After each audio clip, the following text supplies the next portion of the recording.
Assalamualaikum warahmatullahi wabarakatuh. Selamat pagi anak-anak. Bagaimana kabar kalian hari ini? Ibu harap kalian semua selalu dalam keadaan sehat walafiat. Alhamdulillah, mulai hari ini kita bertemu kembali di video pembelajaran. Nah, jangan lupa persiapkan alat tulis kalian ya.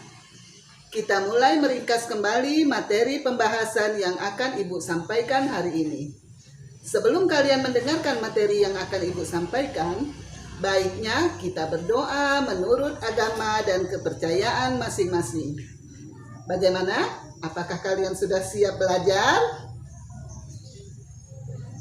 Nah, hari ini kita akan belajar tematik kelas 3, tema 3, benda di sekitarku. Subtema 1, aneka benda di sekitarku. Muatan bahasa Indonesia. Anak-anak, ada yang tahu tidak apakah benda itu? Manusia, hewan, dan tumbuhan merupakan benda. Batu, gelas, dan buku juga benda. Dapatkah kamu melihat perbedaannya? Manusia, hewan, dan tumbuhan merupakan benda hidup. Sementara batu, gelas, dan buku merupakan benda mati. Benda adalah segala sesuatu yang menempati ruang dan mempunyai massa. Massa benda diukur dengan cara menimbang. Manusia, hewan, tumbuhan, batu, dan buku menempati ruang. Benda-benda itu juga dapat ditimbang. Bagaimana membedakan benda dengan bukan benda? Apakah cahaya termasuk benda? Bagaimana dengan panas? Cahaya dan panas bukanlah benda.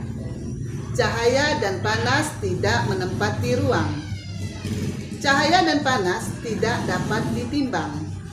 Nah, anak-anak, coba kalian perhatikan benda-benda di sekeliling kalian. Benda-benda mempunyai warna, bentuk, dan ukurannya tersendiri. Benda-benda dapat dikelompokkan berdasar sifat fisiknya. Fisik-fisik benda misalnya warna, bentuk, kekuatan, wujud, atau ukurannya. Bisa kalian lihat di buku paket di halaman 3 dan 4. Anak-anak, setelah kita melihat dan mengenal warna, bentuk-bentuk, serta ukurannya, sekarang kita belajar muatan matematika. Sekarang kita belajar dan mengenal benda atau alat ukur benda. Perhatikan gambar berikut ya. Benda-benda di atas merupakan kelompok dari keanekaragaman jenis benda. Benda-benda di atas dikelompokkan menurut fungsinya, yaitu alat ukur mengukur. Setiap alat ukur mempunyai satuan. Perhatikan satuan pada alat ukur berikut ini. Penggaris. Satuan yang dipakai pada penggaris adalah sentimeter. Beberapa jenis alat ukur panjang sebagai berikut. Meteran gulung. Meteran digambarkan untuk mengukur panjang meja, panjang bangunan, panjang kayu, dan sebagainya. Penggaris. Penggaris digunakan untuk mengukur benda berukuran pendek.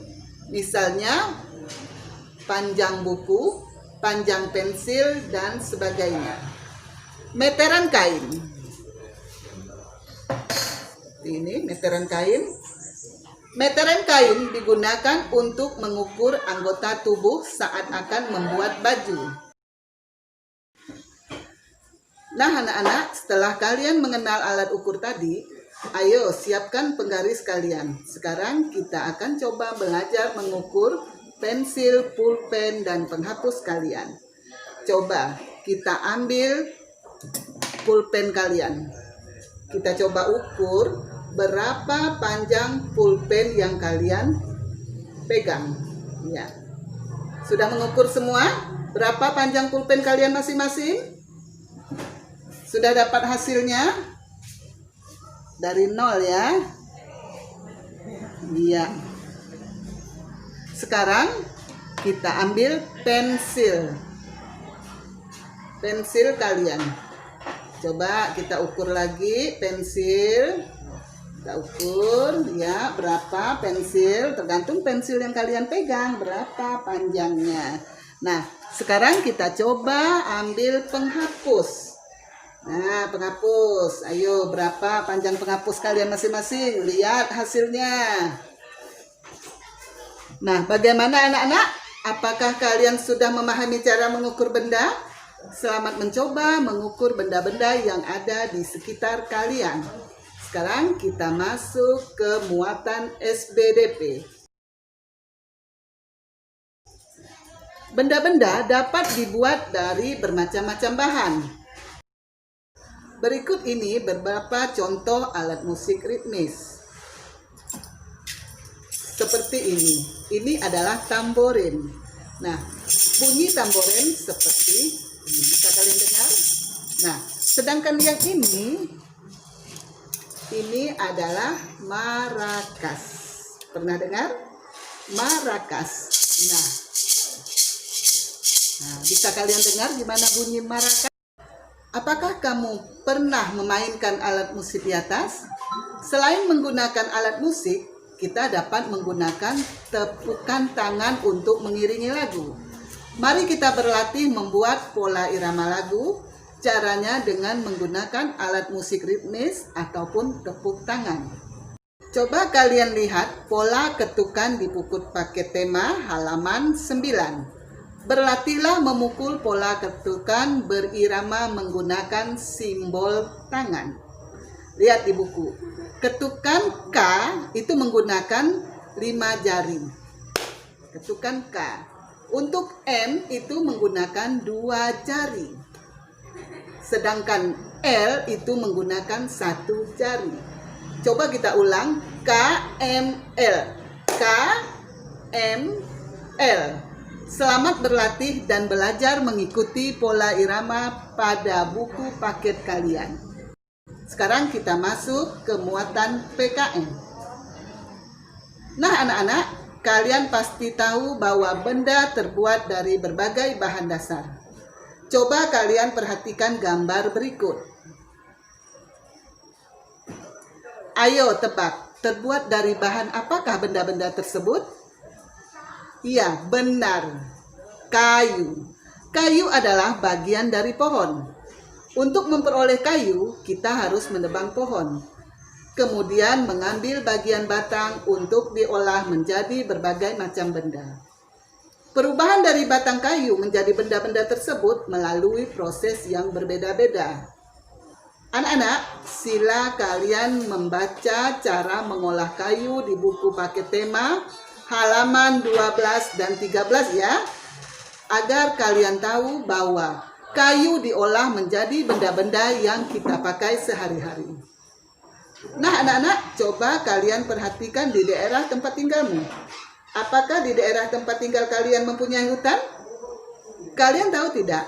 Di dalam hutan terdapat beraneka jenis pohon.